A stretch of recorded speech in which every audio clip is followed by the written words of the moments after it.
God, then and now. Pastor Corey Laracamp here with Sunday, August 25th, 2013's sermon.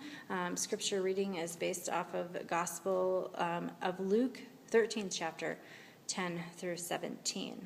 We met in Blount to celebrate their 130th anniversary, and I started my sermon by saying today we come together celebrating 130 years of ministry that has taken place through this church in the community of Blount, South Dakota, and around the world. We celebrate the success of this church that has traversed 3 centuries and ministered to thousands through good and bad times.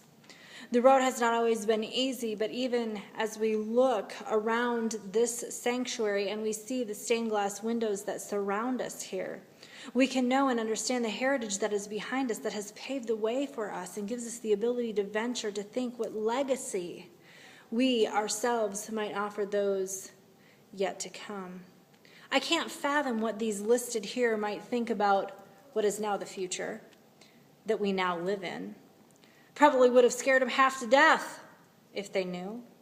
Just like the future before us might give us all a little bit of pause. I mean, this week has been wild. Here we have barely been back to school, and already there are school shootings going on. The country continues to be in upheaval politically, not to mention all the things that are going on continually in the Middle East, specifically in Syria. And I am not sure if you heard about this, but this is my favorite, most newsworthy piece of the week. And it's the billboards that have popped up around our fine state. Churches in any town in South Dakota are ubiquitous, says an Argus Leader article written on Monday. They are brick and clapboard monuments to the fundamental aspects of the state's culture and society. They seem as commonplace as the corn and as enduring as the prairie sunsets. But 7 billboards this week are sending a jarring, countering message across South Dakota, sponsored by the Coalition for Reason, no less. The billboards in Sioux Falls, Brookings, Vermilion, Rapid City, and Spearfish are prompting speculation into the state of religion here. Written across an eye-catching photo of the earth from space, the signs are inscribed, "Don't believe in God? Join the club."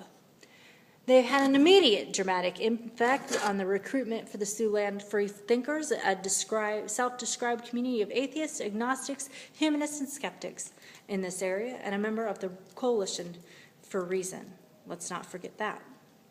Now, just to be clear, atheism is, in the broad sense, the rejection of belief in the existence of deities. In a narrower sense, atheism is specifically the position that there are no deities. Agnosticism is a stance about the difference between belief and knowledge, rather than about the specific claim or belief. An agnostic is someone who neither believes nor disbelieves in the existence of a deity or deities. One philosopher described agnosticism this way: it is the view that humanity does not currently possess the requisite knowledge and or reason to provide sufficient rational grounds to justify the belief that deities either do or do not exist. They don't know what they know, and they question if they can know that any of it is in fact knowable. Sounds pretty reasonable to me, right? What I found most interesting is that on the same day that the Argus Leader paper came out, so did an article by retired Bishop Willimon. And he said that 90% of all Americans do express a belief in God, with only 20% of Americans having absolutely no religious affiliation, according to the Argus Leader. Now, just because they have no religious affiliation does not mean that they don't believe in God. And of those 20% who have no religious affiliation, only 12% of them claim to be atheist, and only 16% claim to be agnostic. What club they may be joining is sounding quite small in the grand scheme of things. And the question that has been at the forefront of my mind all week long isn't whether or not one believes in God, in the existence of God, because the answer to that is quite clear. But rather today, if we have a whole host of people running around claiming a belief in God, which is great, the problem is, how many people are running around acting as though they believe in God? The question is rather, how does my belief in God affect the life that I'm currently living? Believing in God is something more than we do. It should infiltrate who we are. But you see, we struggle. We struggle the same way the religious leaders of Jesus' time did. You see, we see this separation between us and God. God is there and we are here. God is high and lifted up, distant, great, all-powerful, but very, very, very far away. The question I'd like to know is, do we believe in Jesus? Or don't we? And if we believe in Jesus, we know that he came into this world to change all of that. He came to merge this world, this life with the heavenly life. He came to dwell among us. When we see Jesus in action, as Bishop Willimon would say, especially in light of our scriptural text from today, we really believe that this is God, that this is who God is and what God does. For some, that's really, really good news, like the sick woman, right? But for others, the conviction that Jesus is the whole truth about God is actually bad news, because they like the separation. They like thinking that God is big, abstract, omnipotent, omniscient, eternal, immortal, because that has absolutely nothing to do with us today, right? The sum of these words is this: God is a long way from here, and whatever God is doing, God is not doing with us, with me, with you. Unfortunately, fortunately, that's completely wrong. God came in the form of Christ to shake things up a little bit, to create a new way not just to change the religious landscape, but to profoundly change and affect the lives of everyone he could ever come in contact with. So much so, he was willing to break all the rules set forth so that he could be known and set apart. I mean, let's take a closer look at the woman that he heals. 18 years this lady has been walking around, bent over and unable to straighten up. Nearly 2 decades she walks around in this state.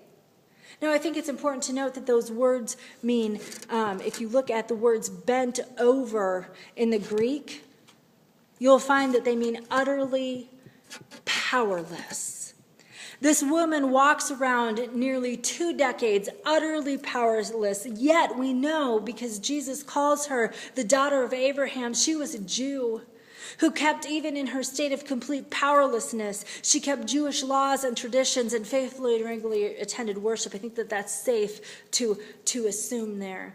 And if in one of my commentaries I was reading, they talked about the fact that in her deformed condition in which this woman had found herself for so long, she had become part of the religiously marginalized. Because you see, people with such conditions were not allowed in the temple. It's even a bit surprising that she was even allowed in the synagogue. And in the synagogue, she would have been seated in the very rear, in the very far back part of the room with the other women who were not permitted to participate actively in worship that was offered up front by the men. You see, they were not supposed to even speak in the synagogue. Jesus' teacher would have been seated front and center. So when Jesus sees this woman enter and he calls out to her while he is teaching, every eye in the place is transferred from him to her. Can't you just see it? From the very front and center, all the way to the back. From the one most valued to the one who is valued the very least. Jesus reinforced this shift by walking through the male worshipers and into the area where the women were gathered in the back and laid his hands on her. Immediately, she stood up and began praising God.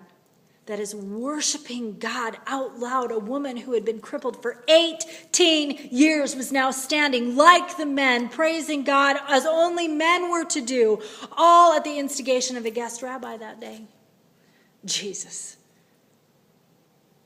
The religious leaders were immediately furious, working on a Sabbath day. How dare he, breaking the rules and overlooking their traditions, for taking pity on a woman who was utterly powerless and breaking the chains that bound her. How dare he? And Jesus responds accurately and righteously, chastising them for treating their animals better than this woman, a faithful daughter of Abraham, a sister to them. All the other people who were there saw, and they celebrated what Jesus was doing. These religious leaders had stripped this woman of her humanity, and Jesus restored her faith. Belief in Jesus Christ shouldn't just change our day or some aspect of our week, like a Sunday or a Wednesday. Jesus Christ should come in and take over and change our whole entire life, flipping it upside down, turning it inside out. Not believing in God is not where the struggle is. Just like the religious leaders of Jesus' day, they very much believed in God. We very much believe in God, and we believe in him keeping himself completely separate from our everyday lives. That's where we like it. That's where we're comfortable. But Jesus doesn't want to be kept separate. He doesn't want to be kept on the sidelines or up at the altar or in the church, away from the rest of humanity. You see, the question is, where is the humanity for Jesus in our faith?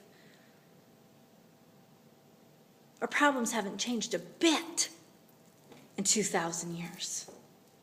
And our biggest problem comes from our unwillingness to be faithful, not just to the Sabbath day, but to most importantly, to Jesus. He's ready to come in and give power to the powerless, give freedom to the captive, heal the sick, bind the broken. He's ready to loose the chains that are binding us up and holding us back.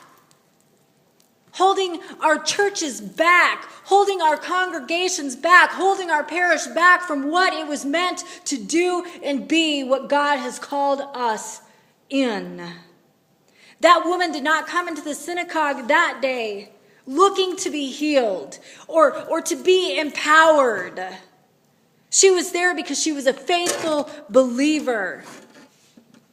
And what did she do the moment her health was restored and that power was given back to her and she was able to do so? She stood straight up and she praised God.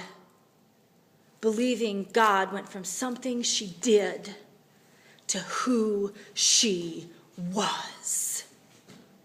You might not have come here today to be loosed from anything, but our God is an awesome God and he can loose it today. You might have come here to be rid of anything today, or changed in any way, or healed, or unbound, or set free. But maybe, just maybe, today's the day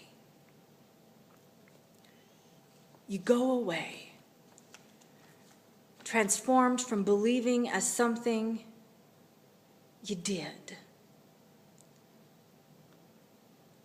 into believing as something you are.